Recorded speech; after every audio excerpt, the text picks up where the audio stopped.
What's up, everybody? It's Louis Kachui again.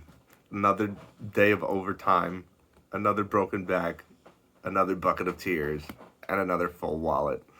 But I just hope your day has gone better than mine, and I wanted to share.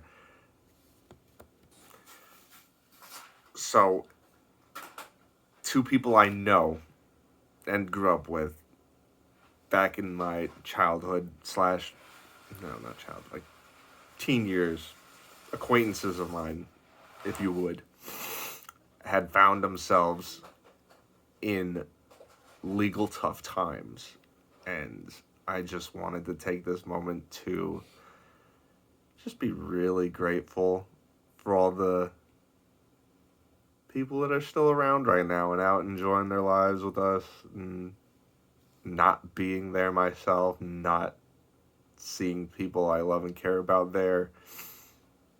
My heart goes out to these two people. I know plenty of people probably know someone as well who is just legally going through it, and heart goes out to him. I can't get it out of my mind right now. I had to give him a shout out. Just,